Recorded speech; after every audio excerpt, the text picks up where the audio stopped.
New year, new Vicky, guys. That time has come where Paradox has sponsored me to show off what they've been cooking for their newest Victoria 3 expansion, the Great Wave. This expansion is focused on Navy. Ships are now something you can actually build, design, and sell to other countries. There are other interesting things like new straight mechanics and Japan flavor, but I didn't feel like playing Japan because I assume that's what most other people are going to be playing, and I wanted to stand out from the bunch. So today we're doing Carlist Spain to show the world that the best way to respond to failure is not to change, but to double down. But before I start playing, I have to say that if you're interested in buying this expansion or Vic 3's Volume 3 content as a whole, you should do so through my link down below, since it supports me by giving me a cut of the purchase and you still get a Steam key. However, I would recommend you watch this video first so you know what you're in for. I am allowed to give my real thoughts on this, and my first thought is, I should get paid more. But, seriously, I feel if you're already into Victoria 3, you'll enjoy this, but if you're not, I don't think it'll change your mind. Anyways, let's take a moment to notice the new things. Across the world, there are straits, on which, if you build naval fortifications, you can do things like charge tolls for passing ships, or if you're feeling like causing some chaos, you can close them off to the world. Now, if we look at construction, we have a new shipbuilding menu. There, you use your shipyards to build and maintain your warships, or just make the supply ships needed to maintain armies and fleets overseas. I'll build a mighty fleet soon, but first I gotta win this civil war. The guerrilla warfare system is simple for the Carlist Wars. Win battles and you'll get a better buff for when the conflict properly opens up. You have about a similar size army as the regular Spanish starting off, but you gotta do a few things.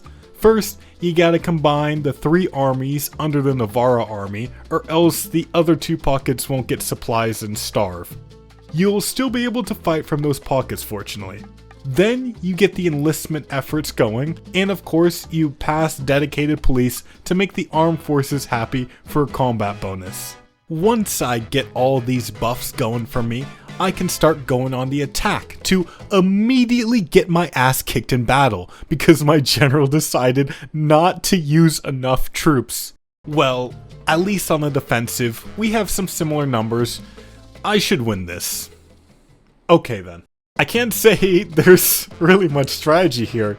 You lose some and then the game throws you a pity win. Is it just me, or does watching these land battles give the same sensation of like playing a slot machine?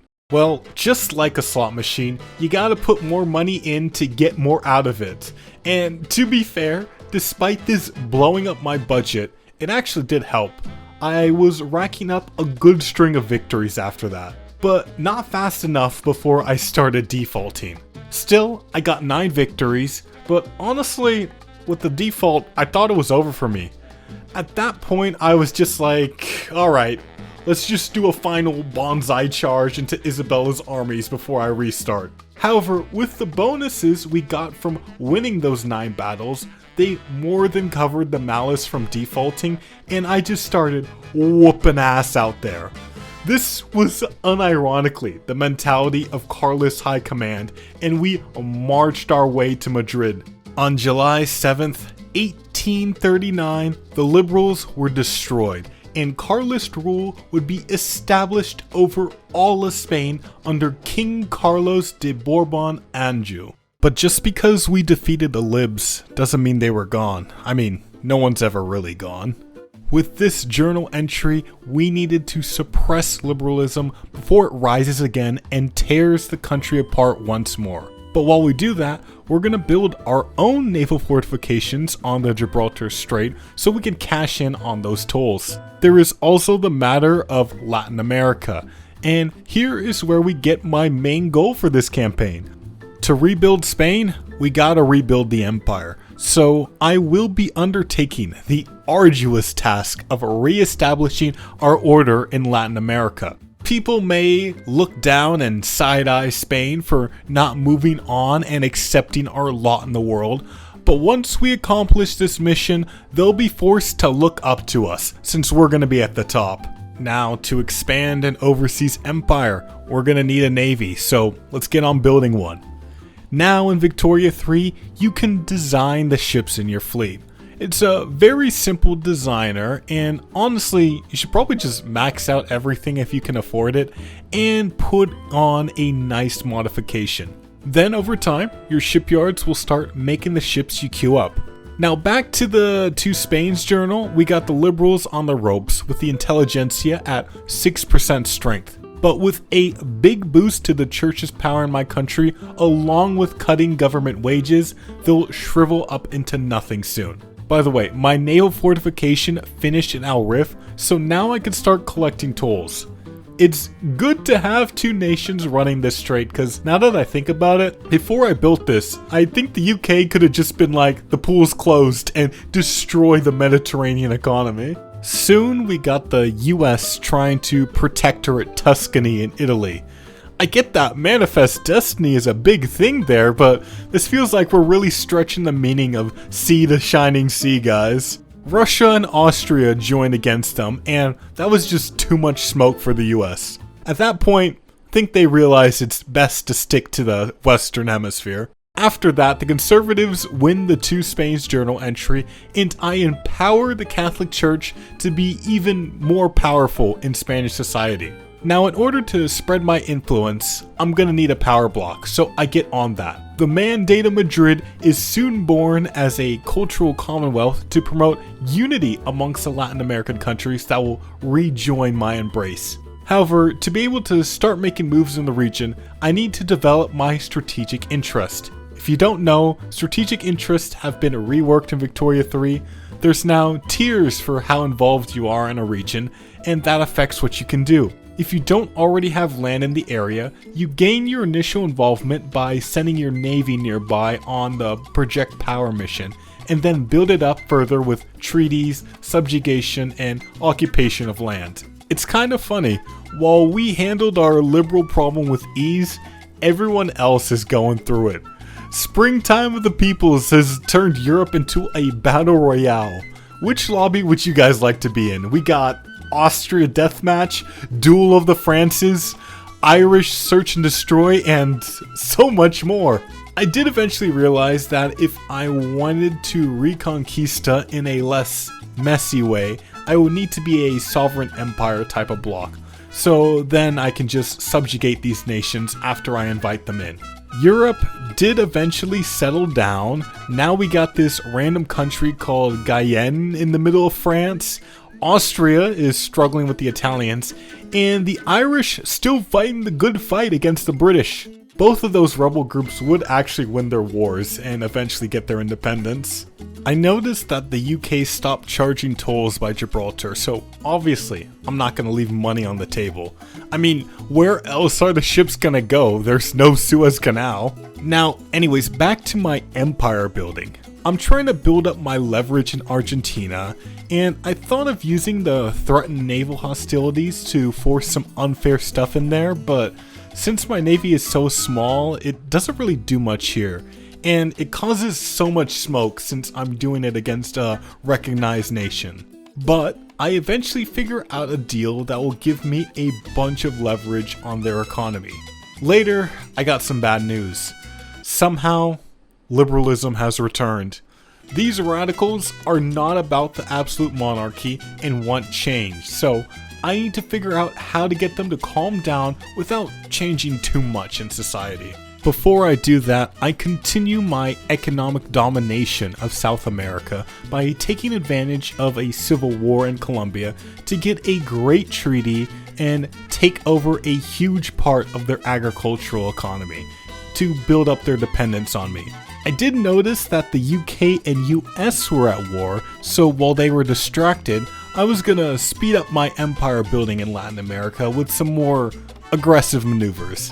Now, as for this radical movement, it's become an elephant in the room, And obviously, I won't be giving up any power, so I have to change a less impactful policy relating to labor associations. By allowing a limited amount of labor associations, the people get happy enough that the movement fizzles out. The subjugation of Guatemala was easy. I saw an opportunity to get Venezuela next. They weren't going to be able to resist me well with 8 brigades, and the infamy was really light. As I re-established order in the country, I couldn't help but notice that Chile was having the game of its life now. They saw Peru was weak and went for the kill, no mercy. Next up, the armed forces want me to take the state of Al Rif from Morocco. But the problem is that they're a protectorate of the Ottomans, who are allied with the UK. A very discouraging alliance. To a weaker ruler, I'm gonna get that state, and when the UK joins, I'm gonna get Gibraltar from them. For reasons unknown, the UK has a 30,000 man army stationed here, but they never mobilize it. Also, speaking about things that don't make sense, my army on this front, which covers both Gibraltar and northern Morocco, gets no supplies. Somehow we got Russia tier logistics where we can't feed our soldiers who are right next to our country. Fortunately, if you just throw enough starving soldiers at the enemy defenses, you'll eventually overwhelm them and win. Now, you may be thinking that I'm gonna be screwed when that UK army shows up, but you'd be very wrong. I mean, they couldn't even lock down Ireland. A big reason I think that is because transport ships are locked behind ironclads as a tech, and the starting ships don't have much carrying capacity, so the AI really struggles with sending troops to overseas conflicts. I honestly feel like if this isn't changed, it's gonna create a world where you can just kinda do what you want for the first 20 years without worrying about the UK messing with you, because I could just sit here with 10,000 men mobilized to repel all the British invasions while I wait for them to tick out. With Gibraltar captured, I get more juicy income from the Strait tolls, which you can see I desperately needed after that war. Also, to acknowledge the level of this W, the king has declared a national holiday to celebrate the recapture of Gibraltar. After that, I can subjugate Colombia, and this fulfills the requirement for me to recreate my first colonial nation, New Granada. I want to create Peru soon, so I start cleaning up the area. But as I'm getting to work, it happens again. The libs start agitating once more in my country, threatening revolution. This time they have a much wider base to influence my politics, and I'm not going to be able to get off so easily with legislation. Unfortunately, before King Carlos could convene with his ministers about what to do about the liberals, the rebels made their move and assassinated the king with a suicide bomber blowing up his carriage. His son, Juan de Bourbon, vowed vengeance against the assassins, and I think that just took out all the momentum from that movement because they disappeared right after. I won't lie, as Carlist Spain, our education is a bit lacking, so I'm late with ironclads, but at least I could start showing them off. Now we have more of a choice on the ships we can build. The difference between the monitors and early ironclads is that monitors are meant to just patrol off your coastline, while the ironclads can actually assert your power internationally. Also, finally, I can make troop ships, so I can transport larger armies around. Another radical movement soon pokes their head up when I'm eyeing up taking over Mexico. I had to choose to either address those rebels and liberalize, or expand the empire. And to King Carlos, there was only one right choice. I tried to use Cuba as a staging ground for my armies before they invaded Mexico, but I guess merging armies is broken on puppet territory because, as you can see, despite me trying to combine armies and transfer troops, nothing happens. Since I can't make a proper army, I of course can't invade Mexico, so I'm left in a very awkward position. But that soon became the least of my worries. The radicals had taken about 40% of my country, but like 2/3 of my army. I had to desperately call up conscripts to man the front so I could stand a chance, along with pulling all the remaining troops from Cuba back to the homeland. When the fighting finally kicked off, we were at a significant disadvantage in total numbers, but we did have a quality advantage over their soldiers. Bad things are gonna happen in our sphere for a bit, but we're just gonna ignore that. Fortunately, I kept the fleet, so I could blockade the rebel ports and drive them to bankruptcy, which would continue to dullien the usefulness of their numbers advantage. Their people are suffering a lot from this blockade, and I just needed to hold strong. After a while, I tried to test their armies in battle, but when command is picking fights like this, there's really nothing I can do. I just have to wait for them to tick out. I can't say things are looking great for me, but on the bright side, the US is going after Mexico again, so they might actually weaken the Mexican army enough for me to get a landing there. It's funny though that Mexico thinks that France is gonna back them up in this war. They're completely unaware that the AI doesn't know how to transport large armies. Since the main Spanish front wasn't moving anytime soon, I took a small detachment of soldiers over west to get a quick landing. However, halfway across, despite me having supply ships, my army just stopped getting food, so when they finally arrived in Yucatan, I was just dumping a bunch of starving soldiers on Mexican soil, and that went as well as you'd expect. Fortunately for me, I had starved the radical rebels into submission back home, so I could refocus everything on taking on Mexico. The next landing went unopposed, and we strolled through Yucatan. But just then, the US finished their war with Mexico, so all their attention got turned on me. Their armies were depleted, so I thought I'd be fine for a while, but they started quickly replenishing their ranks, and it became an uh-oh situation. I did reinforce the front and attempt another probing attack since I have better soldiers, but after two very bad battles, it was clear that this wasn't gonna work out, so I ordered them to stop moving. However, despite that halt order, the bastards kept advancing, and I just had to watch my army continually suicide itself against my will. While I'm having a bad time here, let's take a look at funny stuff happening around the world. I don't really get how this happened, but in Brazil, they had a slave revolt and they defected back to the African tag Cuba. Unfortunately, the capital of that tag is far from the coast, so these people can't trade at all. Also, we had a very big Germany form and they've gone communist. However, despite being an absolute monarchy, they're pretty chill with me. But now back to the misery in Mexico. I appeared to be reaching the cap of how much I could supply here at about 48,000 men. For some reason, I need 1,800 supply ships running to keep these men fed, which, I don't know, I'm no Victorian era military historian, but that feels a bit steep. It gets worse though. If you turn on the supplements, oh my god, that blows up the ship requirements. 700 more ships just to give these boys chocolate, cigarettes, and beer. Now, I could be wrong here, but I don't think those are very large items to pack, but I guess back then those men just needed Godzilla-sized rations to be able to fight. Since I don't have the ships to supply the men with the promised beer and cigs, it counts as me not supplying them at all, so they lose all their organization. We're gonna be stuck in an eternal stalemate here because of the ludicrous supply requirements. I can't even move my fleet anymore. I'm that paralyzed by the supply requirements. I was pretty over it all with everything that was happening, and there is no clean way out.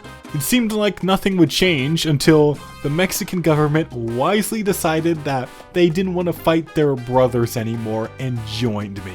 This war cost me a lot in more ways than one. I lost so much investment opportunity because I was spending stuff on guns instead of industry. Also, I couldn't deal with Cuba's revolt, so they left me and joined the US power bloc. Meanwhile, Chile has been having the time of their lives, even rising to major power, which is kind of bad for me because now they're too big to subjugate, and soon they realize they don't even need to be in my power block anymore. Unfortunately for them, just because they quit doesn't mean I'm gonna let them go. You see, Chile thought that since they're a major power, they could pursue their own agenda and make their own power base in South America by subjugating Paraguay, but I wasn't allowing that.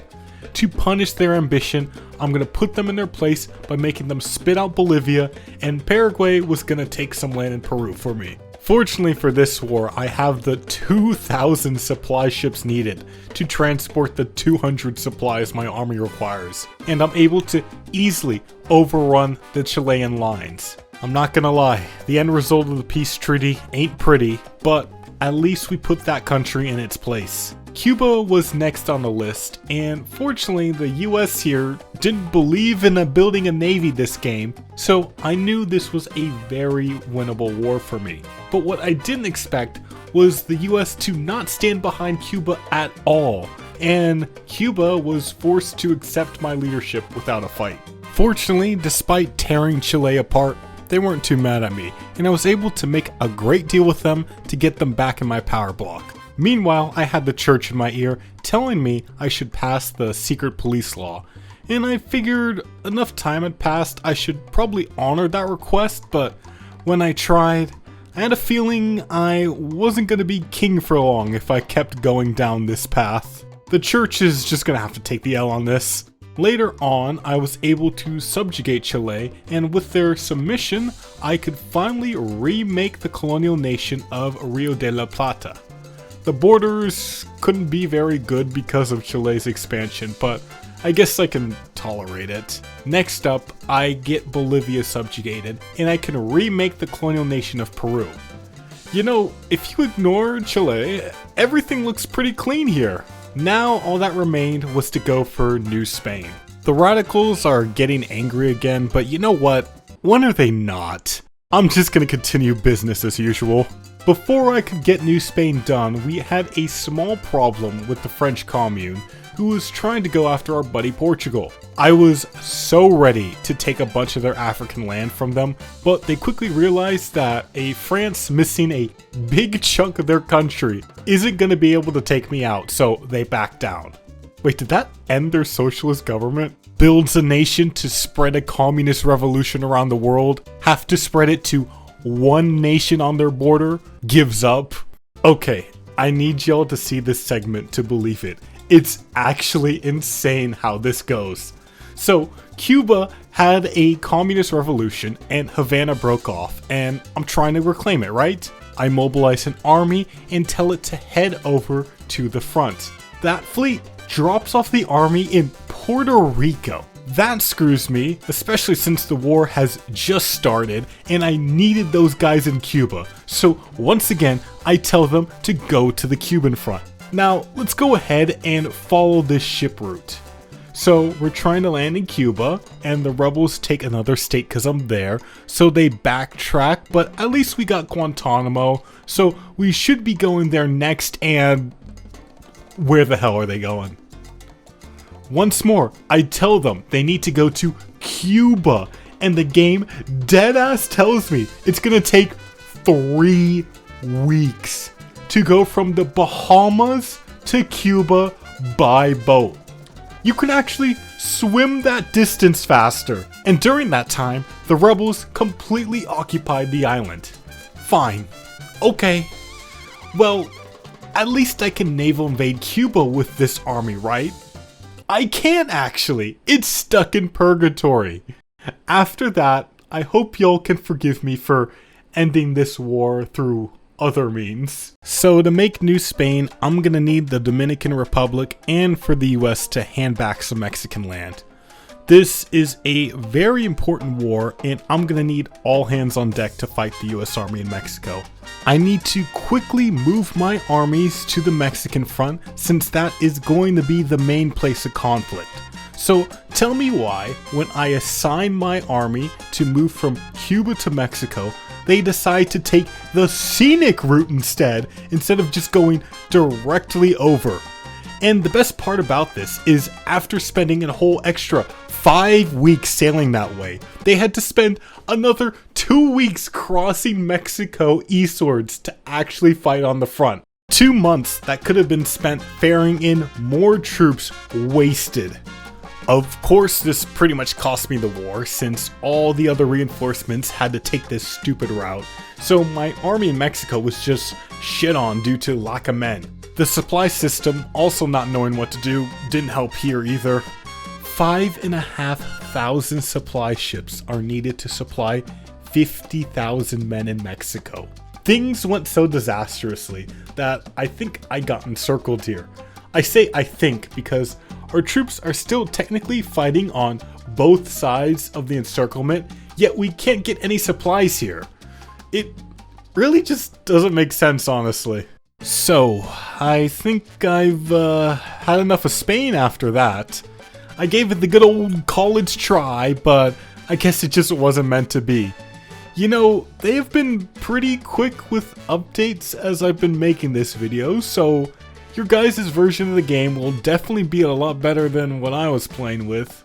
I'm sorry I couldn't show you all much naval gameplay though, I just didn't really get the opportunity to.